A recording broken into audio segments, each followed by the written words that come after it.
this. I know this is probably a little nerve-wracking, but we are. All right, good. Dale, I haven't said anything wrong yet.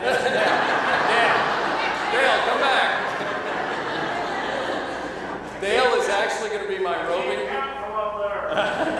Dale's my roving mic guy. So at some point in time, if you have a question, we'll make sure Dale gets to you. But let me start off, and I'll just very generally tell us about yourselves. I know, obviously family and Debbie, and you met along the way. So just give us kind of a quick synopsis of your family and how you guys came incorporated. I get to tell the story about how we met, but that's in a minute. Okay. My version. Thank you for your welcome. We're glad to be here. I need to tell you that your colleagues in ministry have been so gracious and so hospitable to us. It's really been a joy. We've met many of you already, and some of you tonight, although much too briefly. But we want to say thank you, primarily to Joe and to Dale, who were shepherding us all the way up to this night. It's really been a great experience, so thank you very much. This is the best part of us right here. Make no mistake. Debbie and I have been friends a long time. We met in college at Hartwick College, which is a small liberal arts college in upstate New York. It used to be a Lutheran school, but when they went to secure secular funding, they abandoned the LCA. That was a year before I went there. And so Debbie and I met. I'm a year ahead of her. I'm much more mature than she is. I robbed the cradle. Now I know why you have your side of the story on this. We fell in love, and then she left me, the wretch. She went to the University of Oregon for 2 years, and I pursued her doggedly. I wrote her a letter every single day. Wow. And called her and said, "Don't you think about meeting someone." And we had a great time. But when I went to seminary in Berkeley, California, we were married at the seminary in 1976. So we're coming up on our 35th wedding anniversary.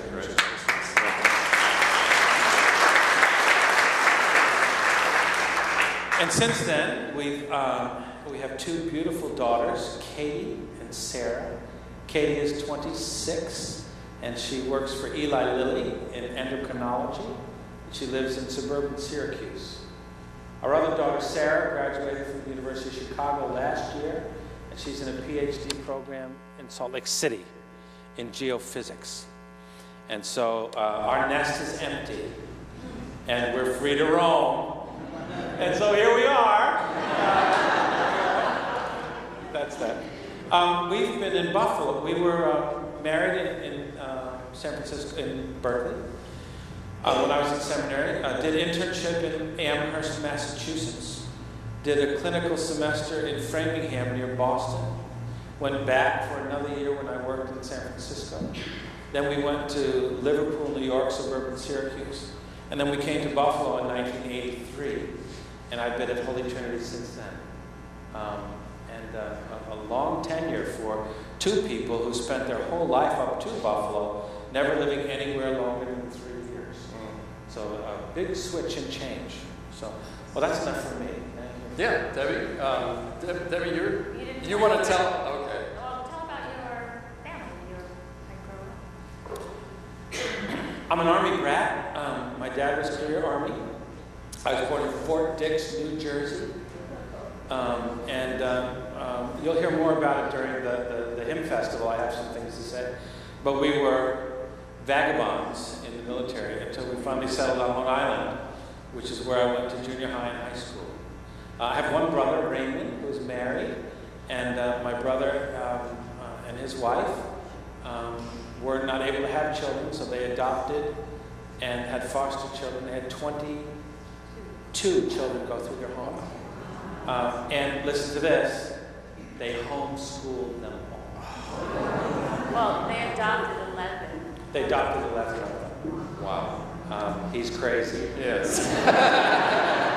If he wasn't before, he is now. Yeah. He wasn't before. He was before. But his wife is the same. She has wings on her. Yeah. But we have lots of nieces. Debbie has 2 sisters, and so we have lots of nieces and nephews. And is that enough? Your mom? My mom was a sweetheart. My mom lives where we serve now, Holy Trinity Church in Buffalo.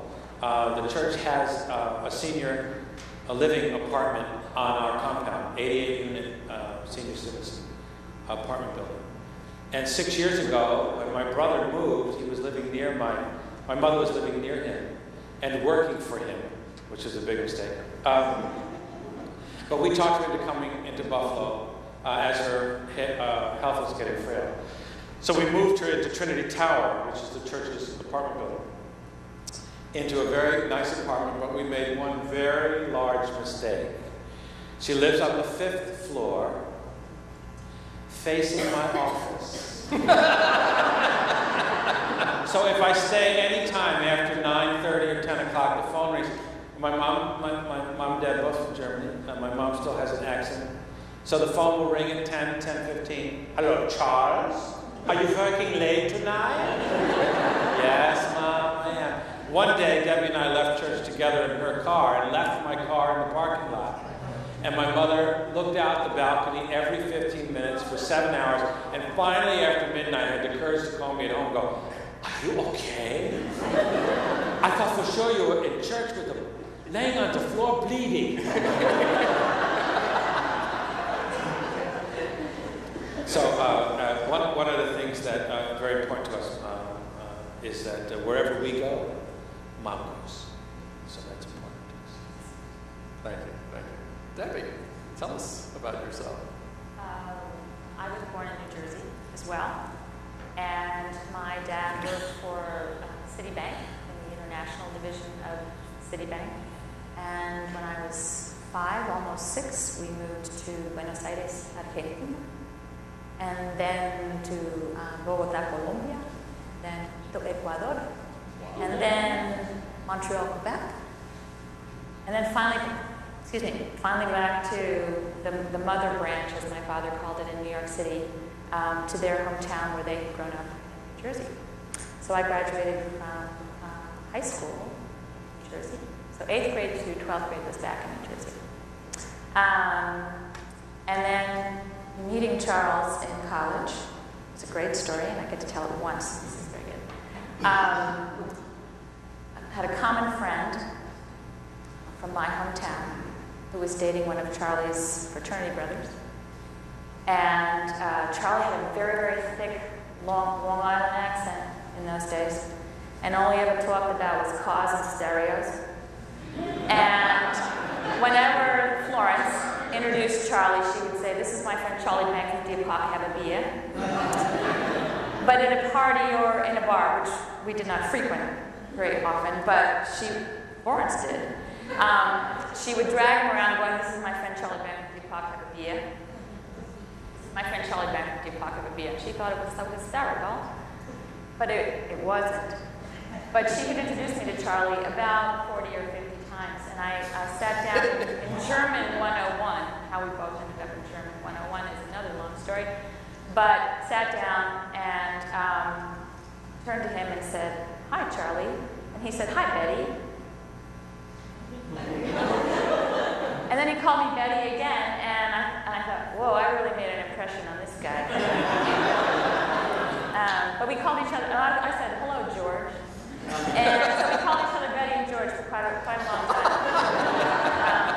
So we decided that we really liked each other. But we started actually dating our sophomore year, my sophomore year. I was taking German 101 because my parents spoke fluent German at home, and so did I. And it was an easy A. And I would not have passed German because it is nothing like French and Spanish without Charlie, giving me all these cool things to help me remember dative and accusative cases and all those good things. I went there to meet girls. Yeah, that's how we met. But we were very, very close friends. I think that's the thing, that we were wonderful friends before we started falling in love. And you're an educator. And I actually did leave him. I wanted to become an art teacher, and I couldn't do that at the college that we were attending. And I went out to the University of Oregon because they had a huge, phenomenal program in art education. And so I left him. And he did write me every day. Wow. He sent me a pair of shorts to be mended one time. Still hearing about it. Oh, I would say.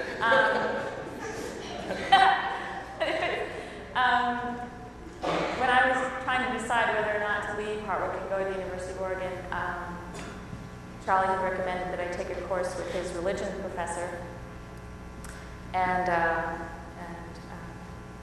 in an oral exam with this professor that I was doing an embarrassing job at, he said to me, "So tell me, do you really love this guy?"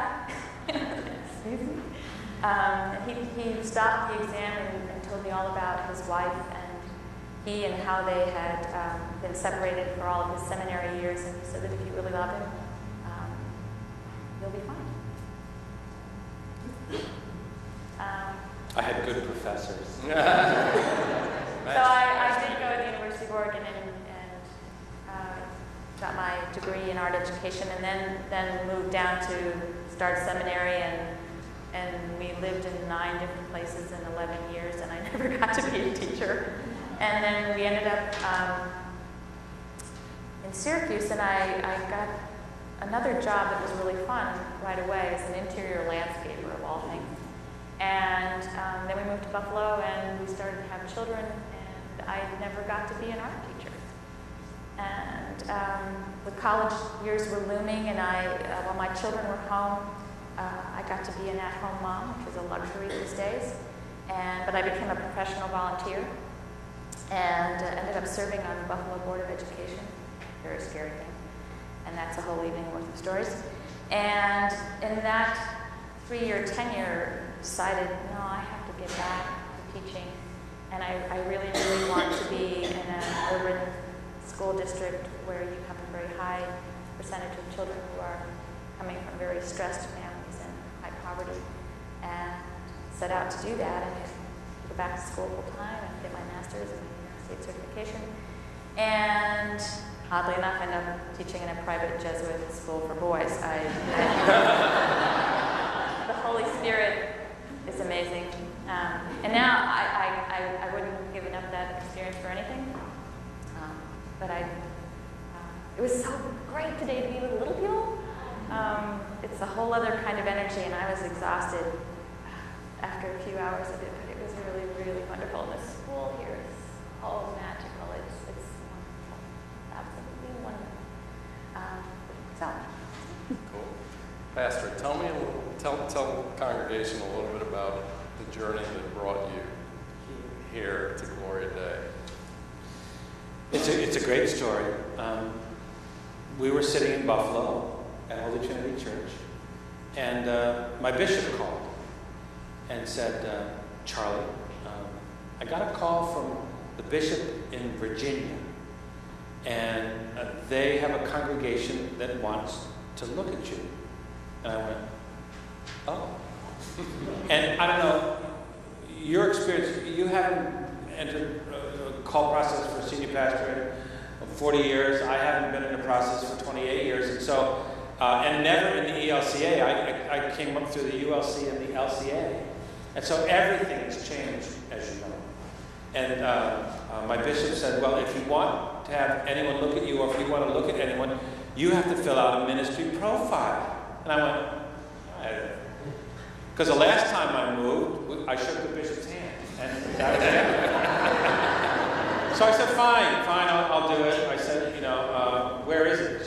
She said, well, it's online, and it's 28 pages long. Yes, it is. I said, oh, okay, fine. So did it, and it really was a good exercise, and as much as I complained about it. But what was really good about it was you did your ministry profile. And I didn't see your ministry profile until we were introduced. And you put them up next to each other and you say, hey, they like what I like what they like. It's really fascinating. And so I take it all back. It was worth the process. But the question is, how did the bishops connect? How did the bishops connect? Well, how did your bishop get my name. I suspect he's in the house. Where's Bob Kaufman? He's here. Where is he? Back, Bob Kaufman. Bob Kaufman back there. Bob Kaufman grew up in Holy Trinity, and his father was the nicest man I know.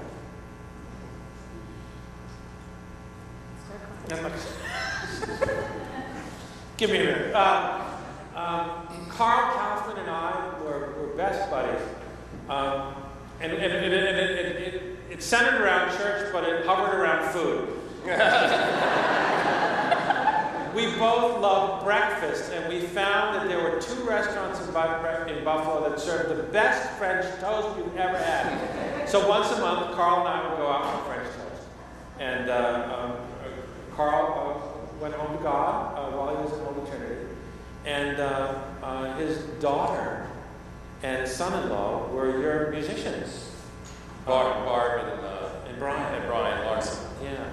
And then Bob and the good doctor came down afterward. And so that's how my name, apparently after your pastor went home to be with God, my name came up. Why don't you look at this strange fellow who has something in common with you with regards to the flavor of your parish, your love of music, and those kinds of things.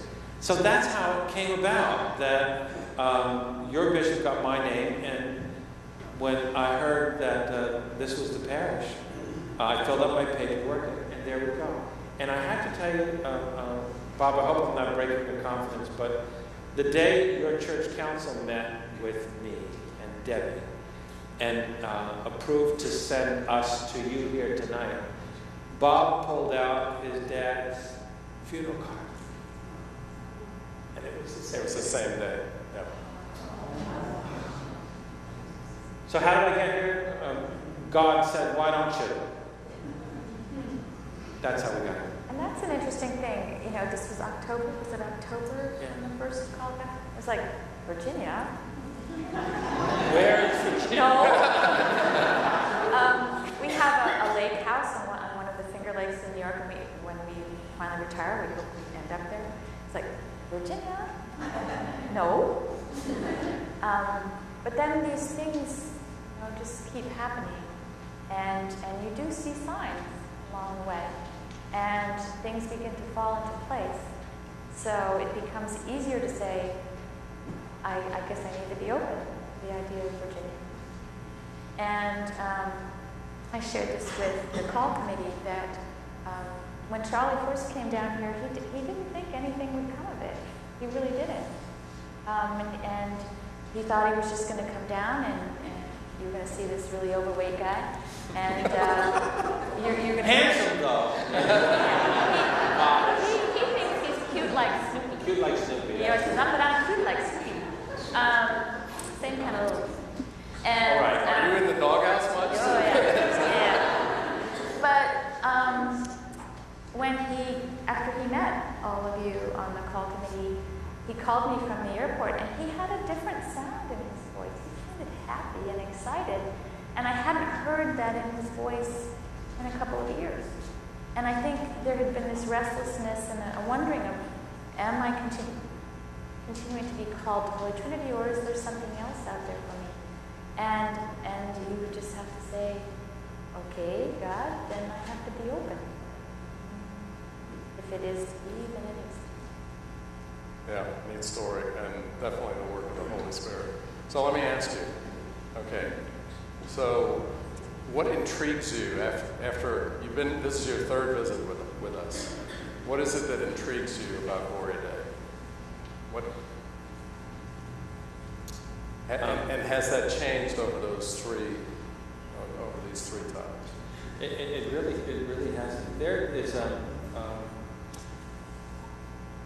what we love most about you already is that you love your church, and you love each other. It's obvious.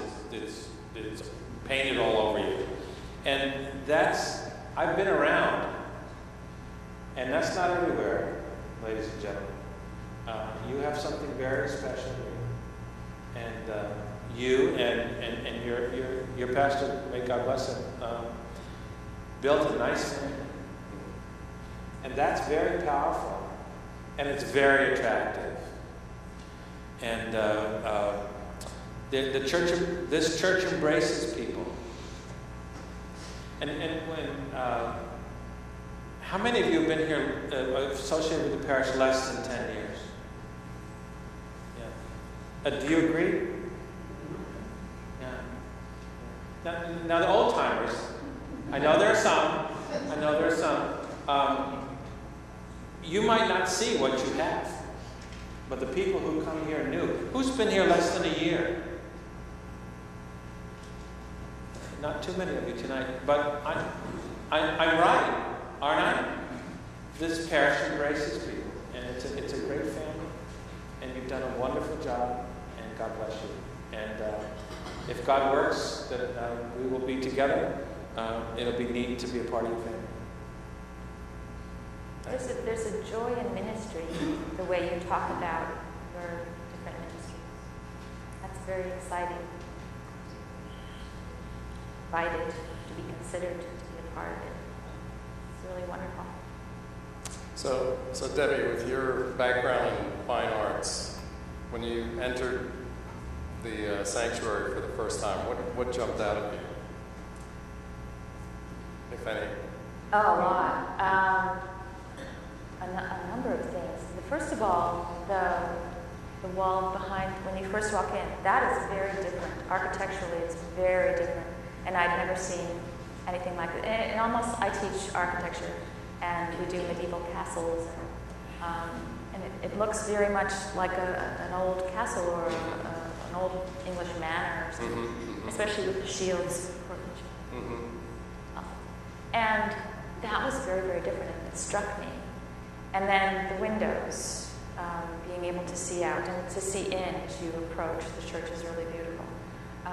The layout of the church is stunning. Architecturally, it's really wonderful. But I think after hearing the story about Pastor Stowe, his brother did a lot of the carving here, what struck me is thought and all of the things that were considered, everything that went into the design of this place, in the narthex and the atrium. It's a lot of love went into this place. Yeah, I mean, it was obviously built by artisans, but Pastor Stowe and the committees that worked this, they put a lot of thought and detail into it. And you all know the 12 disciples by heart, don't you?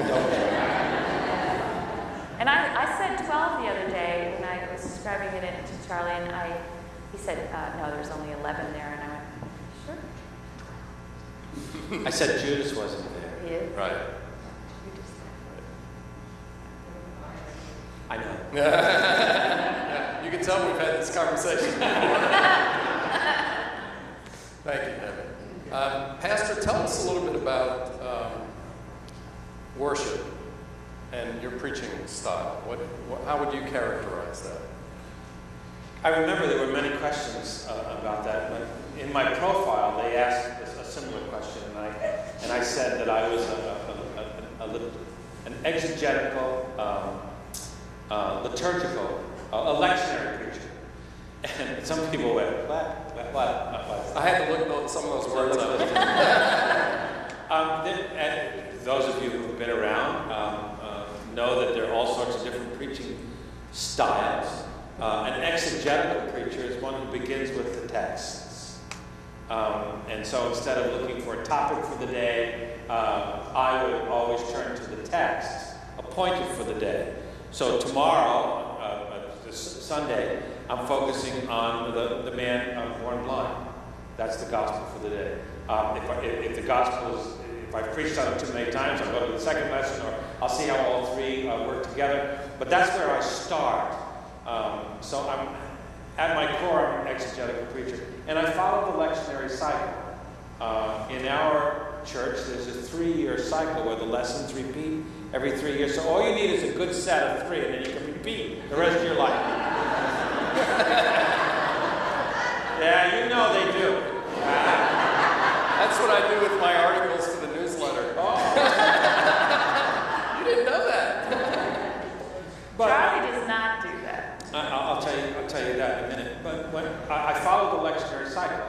discipline.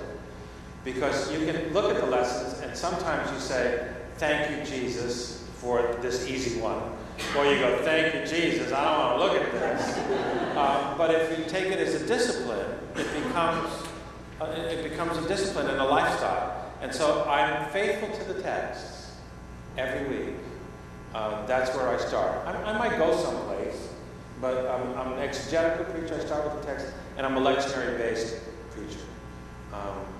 When I was in seminary, my last year in seminary, I took another homiletics course, preaching course. And the final exam was to write a series of sermons for an entire season. Oh, wow. And I looked at the 23 weeks of Pentecost, I looked at the 4 weeks in Advent. I'm doing Advent. So I wrote 4 sermons for the lectionary cycle, year A, B, and C, so it's 12 sermons. And I got an A.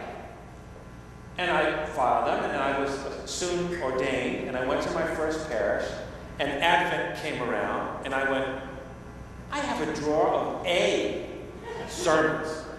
And I pulled out the first week, and I read it, and I was bored. Because it wasn't today. And and my life had changed. And I said, this is, it wasn't bad, right? But it wasn't right. And I made a promise that day. I said, I will never recycle. So far, so good. Wow, awesome. And I said to myself, even if I had no time to write a sermon, a fresh sermon that's 4 minutes long is better than some 4-year-old pig that's 15. Thank you. Debbie, we know you're involved in the church. Can you tell us a little bit about what you've done over the years? Growing up, I have to confess this, I grew up in the Episcopal Church.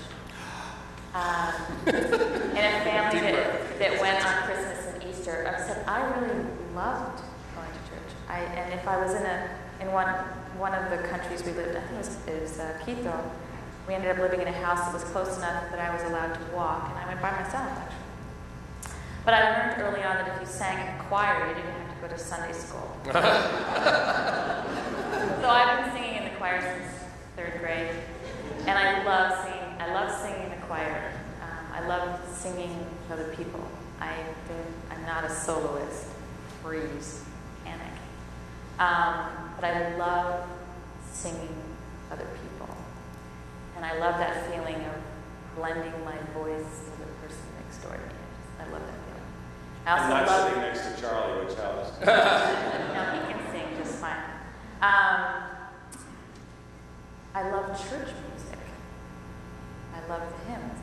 So music has always been an important part. As a newly married person to a freshly ordained person, I did not want to be a part of women's groups. I thought women's groups were no way. And very naively thought that if I just remained an Episcopalian, I wouldn't have to be a part of the LCW. And in our first church, I didn't really like it. I would go to the quarterlies, so I would be a good pastor's wife, but I didn't really like it. I didn't relate to it. When we moved to Holy Trinity, it was so big and it was so hard to meet people and have a full conversation on a Sunday that I started going to the women's groups so that I could meet and get to know people. And actually, when we first got there, the pastors and their wives would sit at a separate table on the dais and look out at the regular folk. And I said, no, I can't do this. And I left that and went and sat with people so I could get to know them. So that was the first thing I did that got me in trouble. But I got to know the women of our church and fell in love with them and what they did and became very engrossed in women and children in poverty, women and children in stressful situations. And was asked to go to I think it was the second Women of the ELCA triennial. And thought, no way. But then I discovered that friends of mine from California and other parts of the country were going to be there, and I thought, well, I'll just go see all my friends from different parts of the country. We'll all be at the triennial, and it'll be good. I was blown away by the triennial of the Women of the LCA and discovered that they have all of these phenomenal people who create all these great resources and all of the things that are very passionate about, and came home from that triennial a rabid Welker lady and became much more involved in our synodical stuff and ended up serving on the synodical board and then as president of the Upstate New York Synod, Women of the LCA, for 6 years. And I love being a part of that. That's a far cry from how things started out. Huh? Far cry from I'm going to be an Episcopalian because I don't want to be a I was known as Debbie Banks' husband. Correct. Well, you mentioned music, and I know music is very much a big component of your ministry. Could you tell us a little bit about that and how you view that and how you weave it in and the types of music that you have used at Holy Trinity?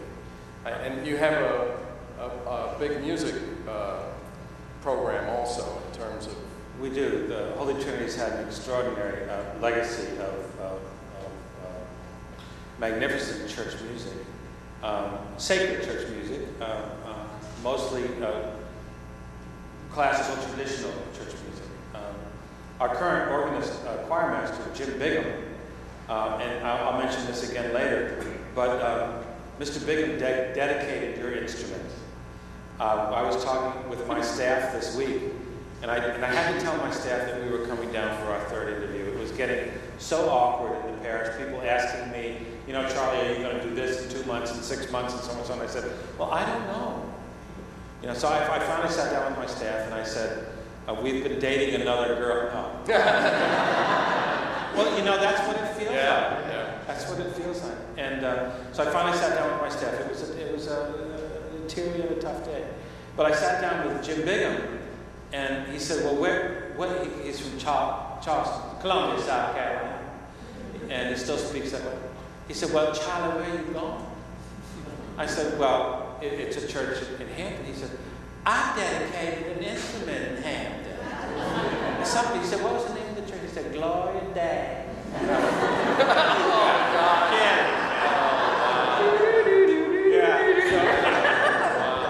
But anyhow, the church we currently serve is a wonderful church. It has an extraordinary instrument, 157 ranked organ in the main church. It's called, it's a dedicated instrument, and I'll give you the whole name of it. Are you ready? Mm-hmm. It's the newly, greatly, muchly enlarged, enhanced, expanded, overly dedicated, criminally expensive, perpetually out of tune, Margaret Owen Memorial Organ. But it's a magnificent instrument, and the gentleman who plays it is an extraordinary churchman. And we have 2 choirs, our chancel choir, from time to time, numbers between 50 and 60. There's a chapel choir of about 25, and we have one more week. We're finishing our second set of, it's a 2 CD part, where we go through the entire liturgical year, from Advent through Christmas, Epiphany, Lent, Easter, all of that, with the sacred music from each of those periods. It's an extraordinary accomplishment. We also have had over the years a huge concert series with the best of our tradition and some extraordinary musicians. We've had Emmanuel Axe and Midori and Jean Thibaudet, and it just goes and on. And almost every renowned organist in the country come and play the newly, greatly, muchly enlarged, enhanced, expanded, criminally expensive President Margaret Owen. But worship at Holy Trinity is an experience. It's awesome. It's beautiful. I also serve another church. I don't know if that was in my resume. It was. Yeah. A congregation that was struggling, and we decided that we were going to try and help. And I've been there 3 years. And the congregation is I don't want to go through all of that unless you think I should, but congregation was struggling, and 3 years later they're doing fine. They're about ready to call their own full-time pastor in July 1. And we think the preaching is faithful, the congregation is loving and caring. But when I walk out of that church, I say there's one thing missing, and that's extraordinary music. And I know you have extraordinary music. And you know, the church is not any one thing. It's not just the preaching, it's not just the music, it's not just the school, it's the whole package deal. When you pull into the parking lot and the garden is tended, when you come into the church and the floor is clean, when you go to the men's room or the ladies' room and there's actually paper there, and soap. You know, these things don't just happen. You know that. Somebody has to pay attention to that. Someone has to make the coffee. Someone has to make sure the cups are lined up. I mean, it's a package deal. But without music, it's missing something. And I know you have it. And you're very lucky. Yeah. And we've been very lucky in every church that we've served to have it. Yeah, thank you. Where are your musicians? Are they still here? Well, they're all in the congregation. They're out there, and we'll see them. They'll step up in a few moments. We've talked about your youth activities, and we've talked about your philosophy and how engaged you are, and how you try to see them all the way through their faith journey. Can you tell us a little bit about that, and about some of your experiences with the youth programs? We both love kids, and at Holy Trinity, I have always made it a point. I know every kid. I know every kid's name. I know every kid's idiosyncrasies. I know which child not to ask a question in a children's sermon. I know which child to ask a question in a children's sermon. You know, and we shepherd the kids all the way through. They start in our church in Sunday school, which we call God will Play, at age 3. And they're involved in the program and Vacation Bible School. And I teach confirmation. I teach the First Communion classes. Those things have always been precious to me because that's when you connect with the kids. When I call the kids up for a children's sermon, they know that this is their time. It might not be the most profound, wonderful thing in the world, but the children know when Pastor Banks says, "Come on up," that's their place, and they know it. And when I see a church that doesn't do it, it's like, what are you doing? This is your future. And the kids come up and they just love it. My colleague, John Burke, is older. He's in his 70s, and he looks like Santa Claus, and the children think of him as Santa Claus. He cannot do a children's sermon. He cannot do it. I don't know what he does, but he goes off and does. He starts teaching the vocabulary that I can't even spell. But those children know that Pastor Burke is his name, loves them. And they come up and they hug him and they listen. And he always loves to tell jokes, and they tell him a joke, and you see these kids do it.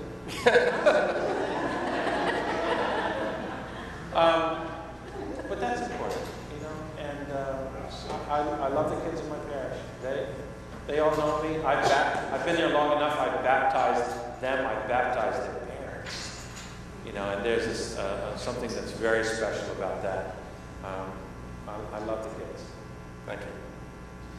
I'm going to transition. I want to make sure I have some time for the congregation, but I do want to ask. Obviously, the ELCA has been through some transitions over the last year and a half, and as far as the human sexuality decisions that have been made. And I just wanted you to share your thoughts about that, how that played out in your congregation, and what your thoughts are on that decision that the Worldwide Church Assembly made. I know you've dealt with the issue here, and you've had many conversations. Let me just tell you what he did. You know the statement on marriage, sex, and the family from the LCA dated back to 1968. And so the church finally said, you know, it's time to address this because the world has changed, and we need to look at these issues. Not the least of which is homosexuality, abortion, so forth and so on. And so it was time for the church to address it. And the church did a good job in producing study material, scads of study material. And they solicited the best of our tradition, and they solicited the best of the medical professions to produce the study documents. And what we did at Holy Trinity was, from day one, we put all this material out in front of our congregation. And we had adult education, and we had physicians, and we had psychiatrists, and we had everyone come in and discuss it openly. So when the church, at the convention prior to the last one, when they approved a lot of the things, the church in session said, these are sensitive issues, and we're not ready to vote, if you recall. And they said what the best thing for the church at this point would be to set it aside and do some more homework and let the people talk. And they did. And then it came to a vote on the new statement just a little while ago. And by that time, our congregation, the congregation I serve now, was very well informed, and they didn't feel as if anything that the ELCA was doing was a threat to the viability of that congregation.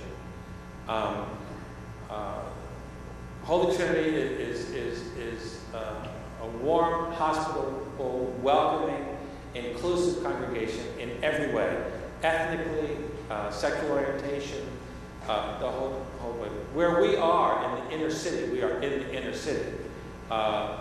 We are a cosmopolitan, metropolitan congregation, and it's important for us to be welcoming, and that's what we are. With regards to the ordination of persons who are in a same-sex, long-time, faithful, monogamous, all the adjectives, that wasn't news to us. And the congregation said that the issue that a lot of congregations were dealing with specifically was the ordination of without the long active, sexually active, long-time, faithful, committed relationship. And our congregation said, well, it's still up to us as to who we call. And so we're going to let those congregations that wish to be open to that, to be open to it. And we'll make a decision on our own. And that's the decision the ELCA came to. Gloria Day is free to choose whatever pastor they want. Whether it be male, female, straight, gay, slim with washboard abs and a foot. You pick. It's your choice. And the recent decision of the ELCA allows that freedom for congregations across the board. And the congregation I serve said, be happy to answer questions at the question and answer point about that. But that's how we dealt with that. We said, this is who we are, this is what we want to be. And let God rule the church. And that's pretty much how we have handled it here also. Obviously, there was a lot of discussion and a lot of angst about it. Sure. But we have pretty much run that same course and come to that same kind of determination, is that it is a congregational, at the end of the day, it's the congregation that makes that determination. Can I share the little idiosyncrasy? Sure, yeah, I have the form right here. I don't know if you know this. This is a roster leader profile. I will. The roster leader profile, at the end, you know when you go to get your driver's license, it says, do you drive drunk every day? And you go, no, and there are all those check boxes, and you get to the no column, and I better check no, or I'm not going to get my license. The ELCA form says, are you a good, and then somewhere along the line, it says this: are you living in accord with the vision and expectations and definition and guidelines for discipline for roster persons? Well, I checked no to everything else. Needless to say, we were all kind of, oh, that's an interesting answer. Well, yeah. Pastor Bozeman, help us. Pastor Bozeman, the assistant to the bishop here for your region of Virginia, met me at the airport. And we sat down, and she and I have many, many friends because we're old LCA people. And she said, Charlie, we have to get something straight right away. Straight. Yeah. I said, what's that? She said, you checked no on the sexual guidelines. I went, a what?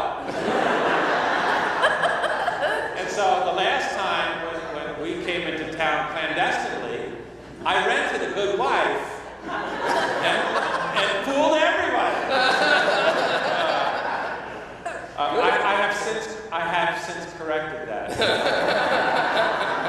But it's just too funny. And apparently a lot of people do it. They just go, no, no, no, no, no, no, no, no. It's the only yes answer. I mean, really, you should have in that form. What's really funny about it is that there's a box that says, where do you wish to be open to the Spirit? And if you take that seriously, you say anywhere God wants to call me. You don't say, oh, I'd like south of Miami, or the Virgin Islands. So I sent it out everywhere except Metro New York. I'm not going back. But because I checked no on that box, nobody called. Except South Dakota. You. And South Dakota. Oh yeah, and South Dakota. All right, I'm going to open it up to the congregation. We're a little bit behind, but I do want to give an opportunity, about 10 minutes. We'll do, anyone, I still have more questions, but I'm going to open it up and let folks ask questions. I'm more than happy to. This is open mic time. All right, Jack Adams has a question. Wait, let's give you the mic so everybody can hear you. All right.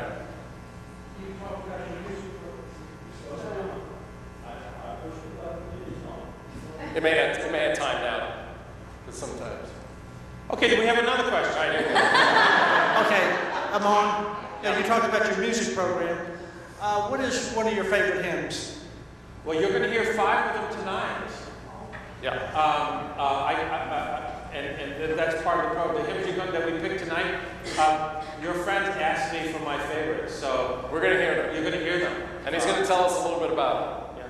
I like the traditional hymns. There's some new hymns I like, but in my opinion, if you can't sing it, I don't want to hear it.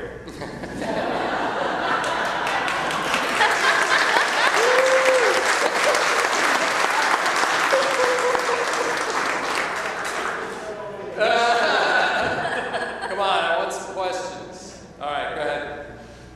Reverie. Great. You gave us a little bit of an idea about your interaction with children. We've always had a pretty good adult Christian education program here, and it's kind of floundered the last couple of years. And I'd like to hear what you have to say about adult Christian education. We are, as a couple of us as teachers, don't believe you learned everything you need to know in Sunday school. Yes, ma'am. Yes, ma'am. I'll be happy to speak to that. It's next to worship. It's my highest priority. I teach a Monday morning Bible study. I have 60 folks in my Bible study. It's repeated at the other church on Tuesday night. We run an every Sunday adult education program, and we've done everything from soup to nuts. We're currently examining, just to give you a thing, I did a whole semester on systematic theology. We looked at all the systematic theologians, Schleiermacher, Kant, and all that. So it's a fairly sophisticated group. They've been with me a long time. We're reviewing the PBS series God of America. We're looking at the Frontline series on the Mormons. We're doing Bruce Feiler's Walks with the Bible. We did Marcus Borg and Dominic Crossan's Eclipse in the Empire. I consider my continuing education. I don't go away anywhere to study. I work hard for the programs in the church, and Debbie can attest to it. She hasn't seen me for a Sunday afternoon evening in 32 years. It's one of my highest priorities, and love to. If it's a commitment of yours, and if God is merciful and kind, you and I are going to have breakfast real soon.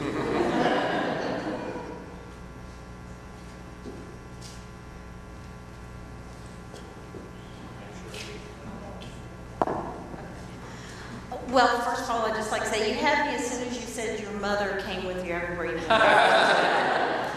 And when you said you did the stuff at the school, because this is my 20th year with PTA. So, but my question is, what programs do you have at your church currently, or that you like to promote to bring more youth into the church? I'm very sorry. That's far away, by the way. I know, thank you, but I missed the first half. Oh, what programs do you have at your church currently, or that you like to promote to bring more youth into the church? Thank you. Holy Trinity has a youth coordinator that is a gift from God. And he runs our junior high and our senior high programming. I participate in all of those programs. We have probably the best vacation Bible school in the ELCA. Hands down, the best vacation Bible school in the ELCA. Our Sunday school has evolved over the years into an extraordinary program. We've abandoned, for lack of a better adjective, boring Sunday school. Because nobody goes to boring Sunday school. And those who go to boring Sunday school hate it. And as soon as they get out of Sunday school, they don't come anymore. And so we said, let's transform that so that it's exciting and fun. And it starts at age 3. And we get the kids hooked on the program, and hooked on the church, and hooked on Jesus. And then when they get to confirmation, I charm them. and then when they get to high school, we have the cutest, most handsome, energetic youth director. It's a wonderful program. It's a very important. We have our registration in Sunday school, about 65 kids. In the youth group, we get about 40. I currently have 18 in confirmation. So I don't know if that answered your question. You got to give them a reason for coming, just like we have to give you all a reason for coming. Guilt and tradition only go so far. You have to, it's hard at Holy Trinity too, because our congregation members come from all of Western New York, and some come from Canada. So we're dealing with every school district in Western New York and the different schedules, and some people are driving, half an hour, 45 minutes, up to an hour to get to church. So trying to plan a youth activity on a weeknight is impossible. So I think what they do really well there is they build this community of kids who really love each other. They really get a kick out of each other. And that's why it works by the time they get to high school. They really care about one another. In confirmation, one of the things that we do, I have 18 students in confirmation. Not a single one lives in the same zip code as another. 18 different zip codes. And what we do is, yes, they're going to learn the 10 Commandments. They might not remember in order, but they'll get all 10 sooner or later. Yes, they know the Lord's Prayer. Yes, they know the Creed. Yes, they know who Martin Luther is, and he's not Martin Luther King. Okay. Maybe. But when what I do with those kids is we build a community, because it's the community that lasts. They have the rest of their lives to learn all about the nuances of liturgy and the in, with, and under of communion, etc., etc., etc. But if you build a community with the kids, that's the most important thing. And so we eat together. We meet in their homes so they can see where Freddie lives. And it's a great formula. And the kids pick the confirmation day. And I say to them, I know you have violin on Tuesday. So when we have confirmation at your house next month, don't pick a Tuesday. But if you're going to pick a Thursday, because that's your only free day, next month, when Susie has to go to confirmation and she has soccer practice, she has to defer to you because you defer to her. You see? And it's like, you will respect one another and you'll come to class. And there you go.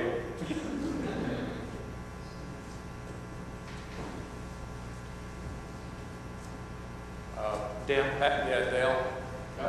Or Art, rather. Sure. I was wondering if I remember your bio right, you're about 57 years old. Am I close? I am 57. How long do you see yourself remaining in ministry?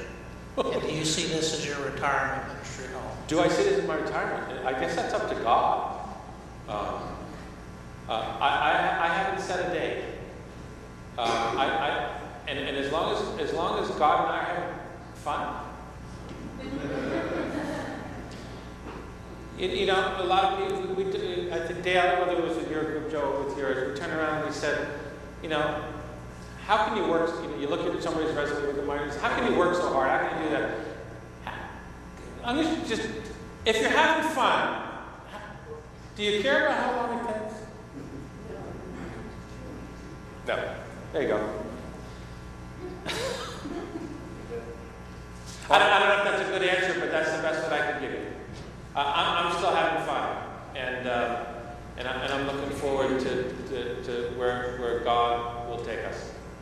And Okay, we're going to do 2 more questions. Mario, and then I'm going to let Art, you had your hand up before. My question is more about what's your vision for the future for here? What kind of growth do you expect, or would you like to see this church and congregation go? We have lots of land, not sure where, yes, you do. where it's going. What has Joe shared with you, and where do you see yourself fitting into that picture? Thank you. Lots of land, a little bit of debt. Thank you very much. But I'll tell you what Tony Campolo said once. You have all the money you need. It's just not in the offering plate yet.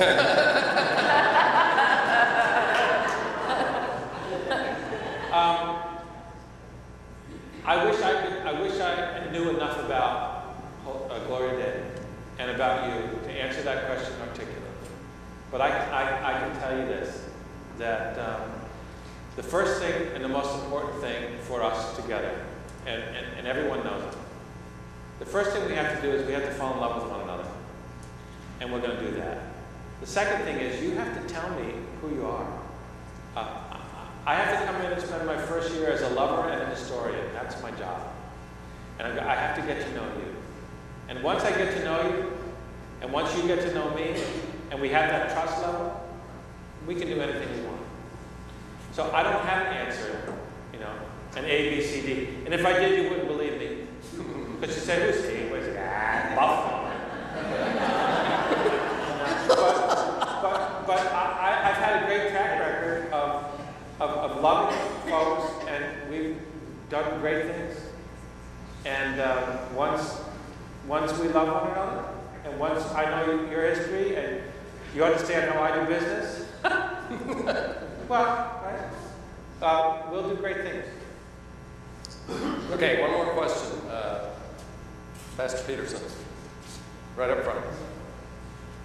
And then we do need to transition into the festival.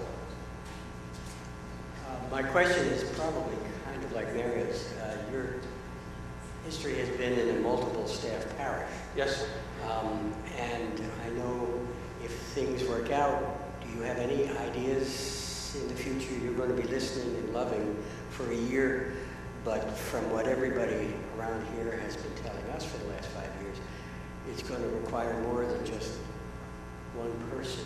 And obviously you've had a youth person and an associate and everything else.